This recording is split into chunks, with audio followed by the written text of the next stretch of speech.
Hi, welcome to a new episode in the Internet Surfer, hosting the most horror and creepiest stories from Reddit.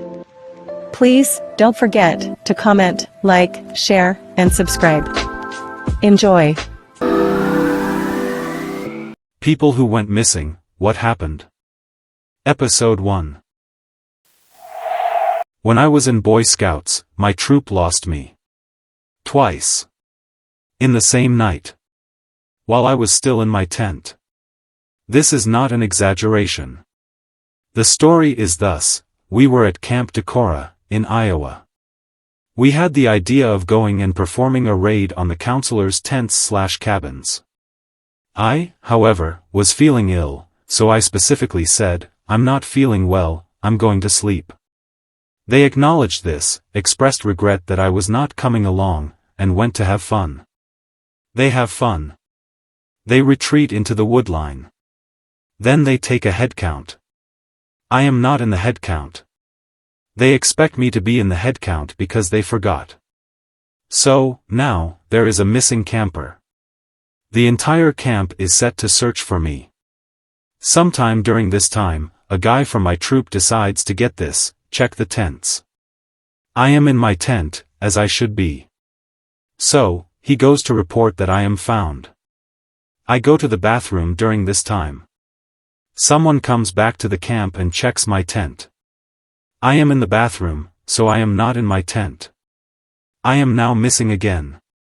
I got found sooner this time. I was at a college house party. I went there with several friends. I didn't have a cell phone yet, managed to hold out until 2004. Our dorm rooms came with landlines at the time. I ended up going home with a guy and hooking up with him. Woke up the next day, checked my email on his computer, and found a ton of frantic emails from my friends. They actually thought that I'd been abducted, roofied, or killed myself. I was very depressed at the time. They filed a missing person report with me with campus security, and several friends were searching for me in the woods.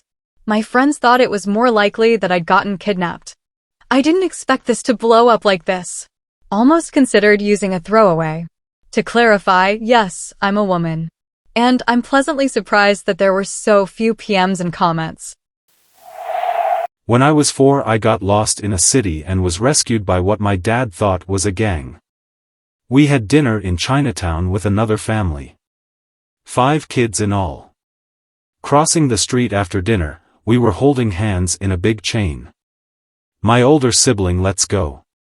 When the light changed, and everyone crossed, I stayed on the sidewalk. I was looking through a window into a barber shop where some huge guy was having his head shaved. I could still picture the scene. When I finally looked around, everyone was gone. I started to cry. A group of teenagers approached and asked if I was lost. I said yes. A tall kid hoisted me onto his shoulders and started down the block. Other kids split up and went in different directions. We rounded a corner, and I saw my dad. He turned white and ran toward us. The kid lowered me to the ground. A few other kids were there. They stood around awkwardly while the tall kid explained what happened to my dad. My dad, not a demonstrative guy, flung himself at the kid and hugged him. My mom appeared and picked me up. Years later, my dad told me he saw the same group of kids hanging around when he first parked in the city that evening and was suspicious that they were a gang. He was embarrassed and tried to be less judgmental after that. I wish I could thank those guys. This was a long time ago. A few years ago, I was working in Manhattan. The building I worked in had 11 floors in it.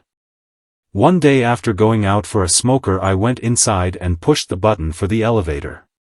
The doors opened and an incredibly young blonde girl of about 11 was standing there in tears. I asked her what was wrong, but she couldn't speak English. She seemed to be speaking Polish, but I wasn't sure.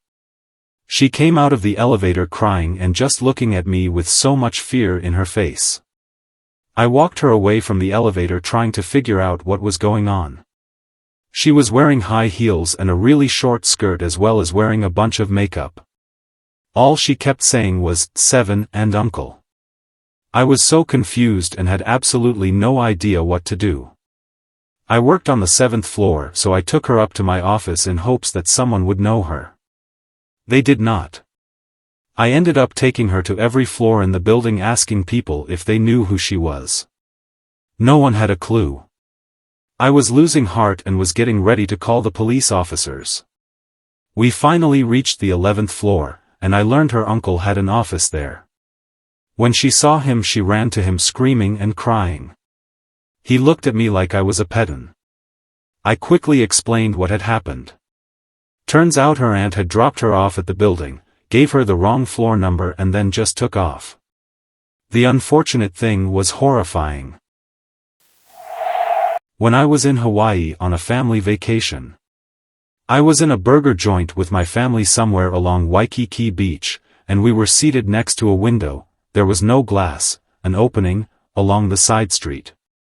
A big white van pulled up across the street by a bunch of bushes. 2 guys got out, opened up the back, and started unloading a bunch of parrots. At least 10 of them, maybe more. They put them all in the bushes for a little leg stretching, I suppose, and the men ate lunch while the birds played. Another man came walking down the road who seemed to be their boss.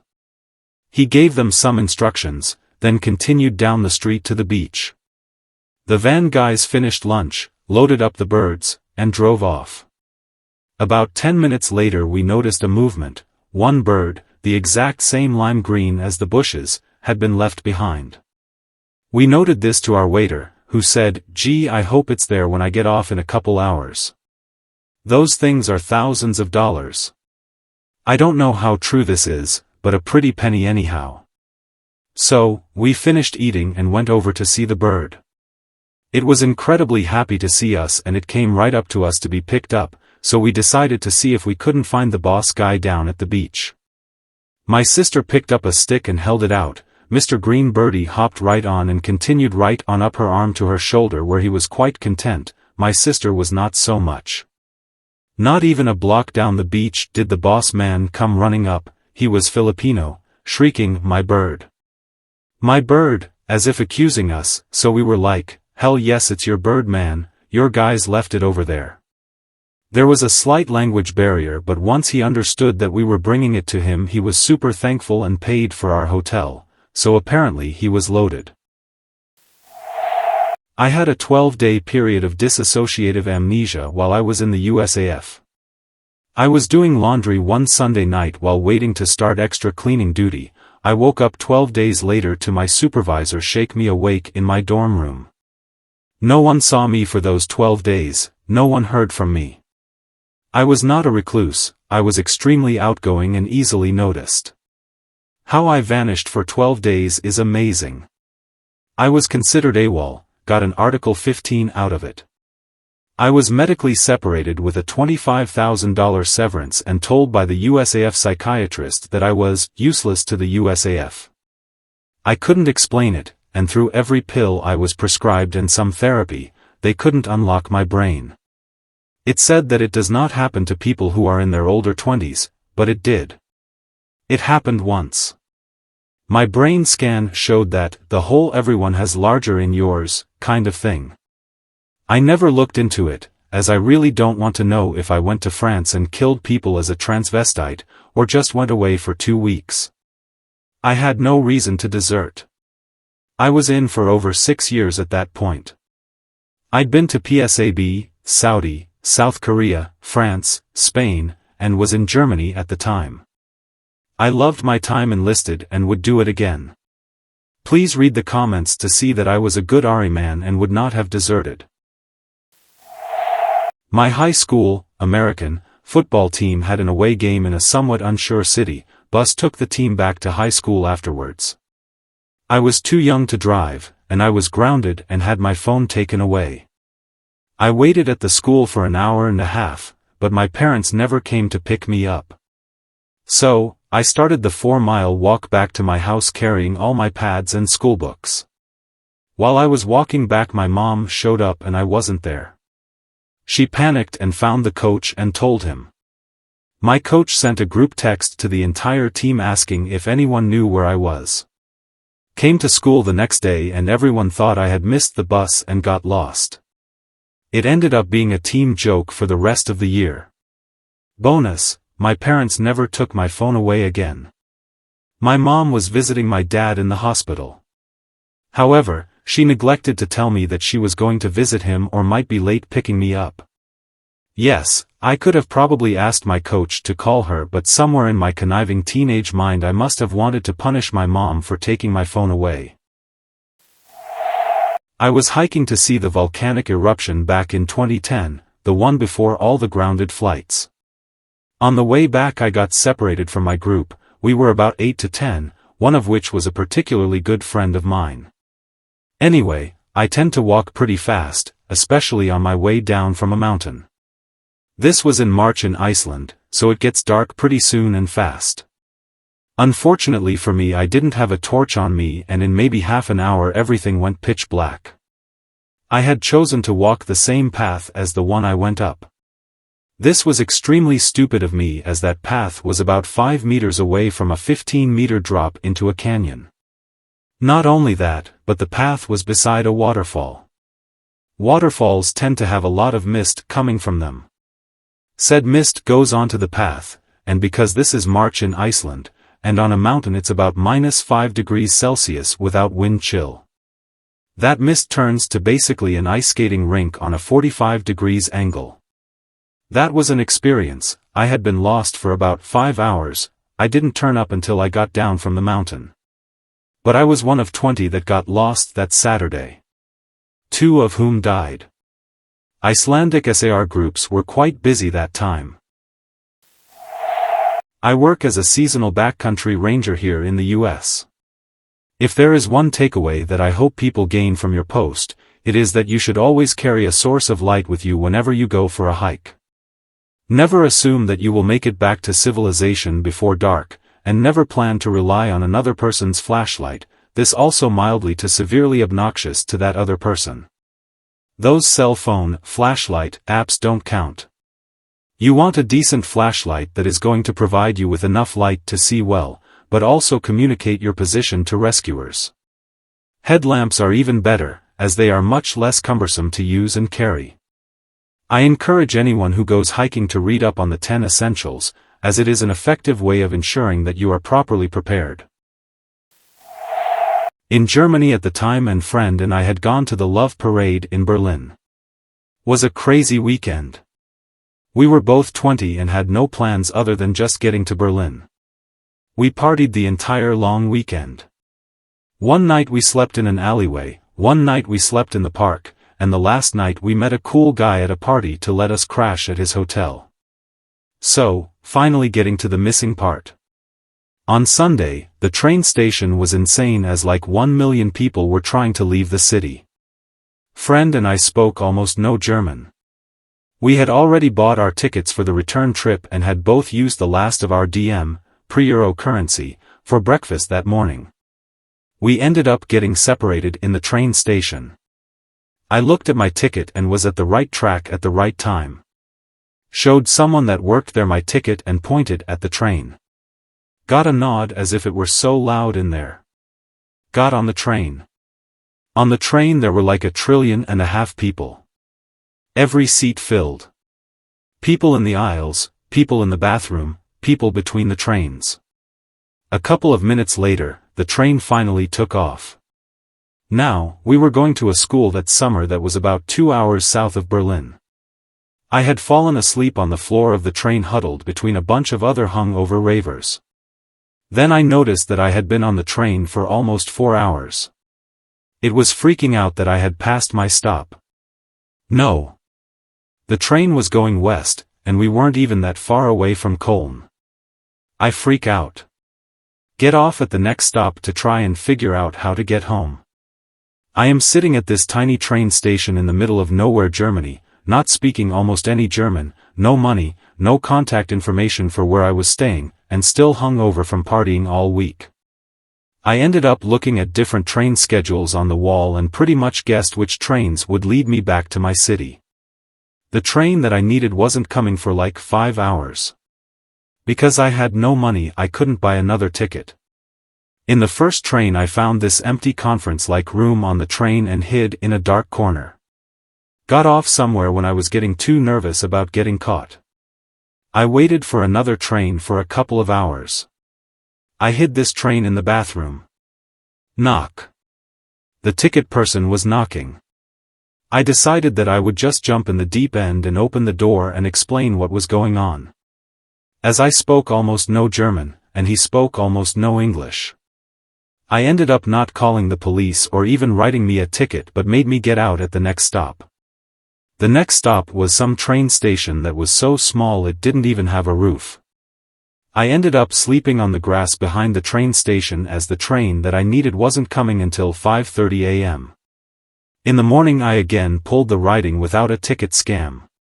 This was a double-decker train, and I was on the top and watching both entrances to the car. When the ticket person came in and went downstairs first, thank God, I went to the other side and went downstairs when he came upstairs. Finally got to my city at like 7 a.m., almost 24 hours after my friend and I got separated. Got back to the dorm and friend was just sitting on the bed in a towel after having just taken a shower. Was like, "Where were you?" I was about to tell someone you were missing. Not sure if I am glad he didn't tell anyone I was missing that he didn't. Haha. We are still best friends now 15 years later. When I was a young lad, my brother and I used to go to these gymnastics play area. They had trampolines, those bars you swing around, and a tightrope over a pit full of pieces of foam. My brother and I decided to play hide and seek. I hid first. About an hour later, the place closed.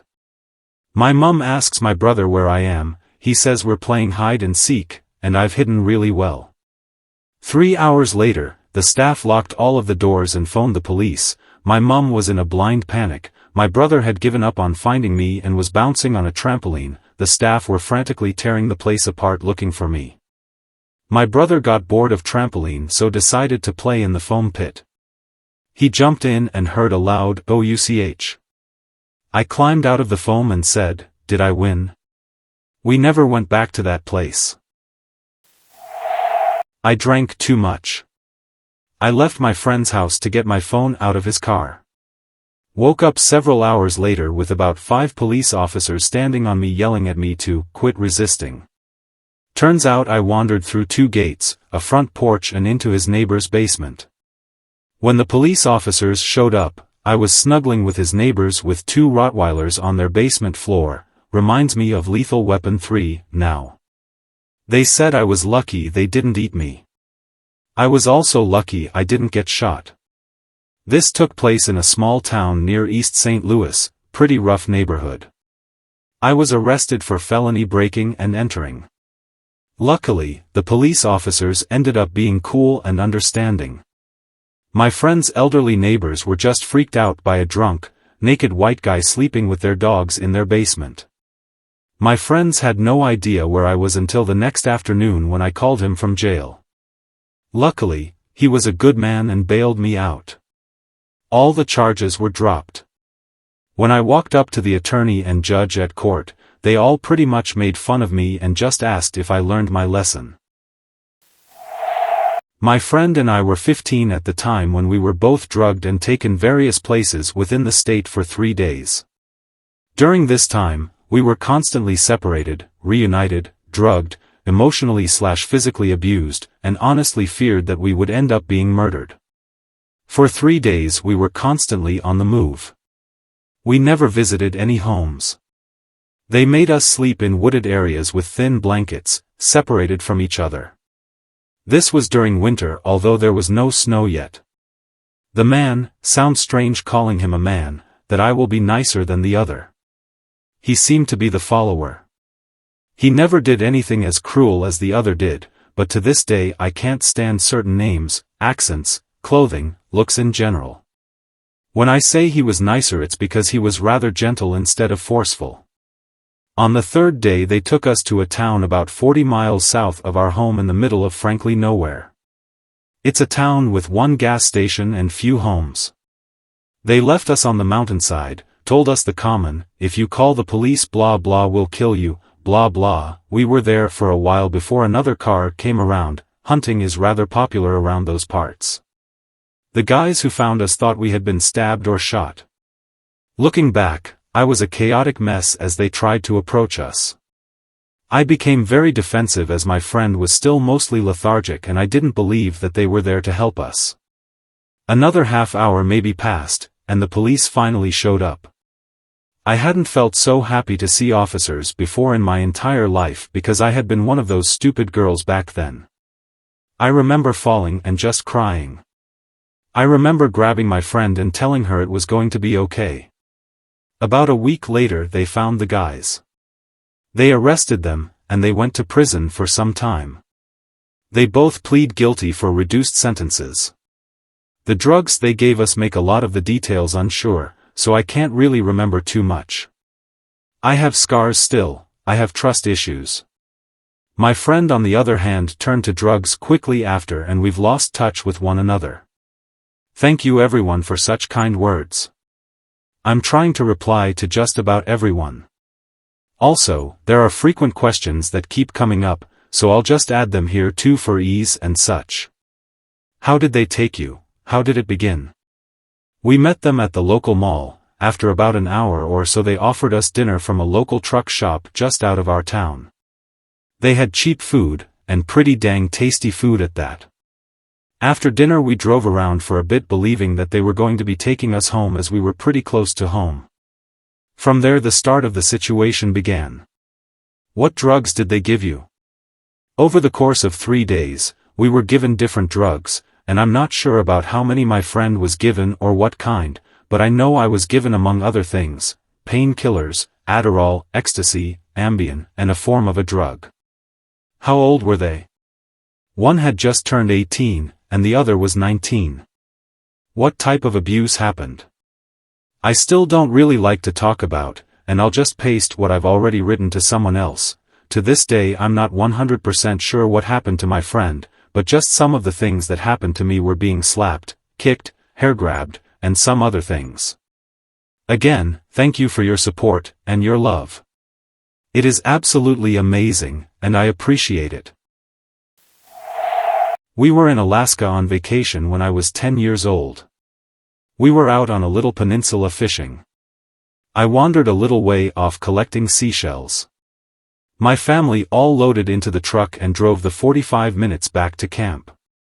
We had a camper on the back of the truck and the kids would climb into that while the adults rode in the front of the truck. All the adults thought I was with the kids behind the back, and the kids thought I was with the adults up front. I wandered back to the road and started walking down it towards camp. But it was a 45-minute drive. I was scared as much as anything. My dad, uncle, and mom pulled up and started apologizing, and I think my mom may have cried a little. They said they got back to camp and realized they left me. I was on my own for about 2 hours, but it was scary because they had just left, and I had no idea if they were coming back or when. My sister and I were incredibly young, and we were at the beach. My parents sent us to get seashells or something, but we just disappeared. It was apparently only 20 minutes, but it felt like hours, and they had everyone around looking for us. We turned up eventually. So, it's nowhere near as bad as the other stories here, but the kicker to the story was that exact day, a couple of kids went missing also at that exact beach and ended up drowning in the sea. So scary that could have easily been my family's story.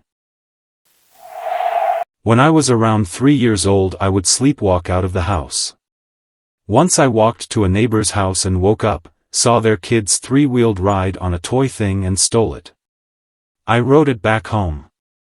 The next time I walked the opposite direction on my road, not a neighborhood street, I lived on a parkway, it was just barely light out and I was walking on the road. Just happens that the mother of my brother's best friend was the next person to drive down the road on her way to work. She recognized me, picked me up and drove me a block back home. I was wearing footy pajamas. They were ruined. My parents installed a security lock up high on the door after that. Once when my grandfather was watching my younger sister and I, I decided to take a shower and didn't think to tell anyone. I took my leisurely shower, and when I came out no one was in the house. I went outside to see if maybe they were out there. It was summer, so reasonable to spend the evening in the yard. It turned out, my grandfather and sister had alerted the neighbors that I had gone missing, and the entire neighborhood was out looking for me. It wasn't even that long of a shower. I was 2 to 3 years old. At the beach with Dad and Bro, on a camping trip. Just started walking around picking bird feathers. My dad and brother and the rest of the people we were camping with went back camping. I just kept picking feathers. After a while, my dad realized he forgot me and went back to the beach in a panic and found me with a large number of feathers in my hands. I didn't so much go missing, as much as, got forgotten. One time I lost my dad in the supermarket and was freaking out. I didn't know what to do, so I sat next to some cornflake boxes and started sobbing. I created so many scenarios that nobody would find me, that I would have to live under bridges and abandoned houses and eat dead rats and bugs to survive. I was 8. After 5 minutes my dad passes by with a shopping cart and goes, "WTF are you doing? Your mom called, we need to pick up some milk." I was at the zoo with my parents. They were very opinionated against black people. I was like 3 at the time, so I couldn't tell, but they told me that they were. Anyways, I saw a big slide that swirled around and looked like a snake, we call it the snake slide, and decided that I wanted to go there. My parents were talking next to me, so they didn't notice I left. I got completely lost on the way to the snake slide. When my parents found me, I was with a big black lady who had been walking me all over the park trying to find my parents. They both gave her a giant hug, and it completely changed their views about black people. It's nice to see false beliefs crushed by kindness. Thanks for watching. Please comment, like, share and subscribe. The Internet Surfer on YouTube for more horror and scary stories.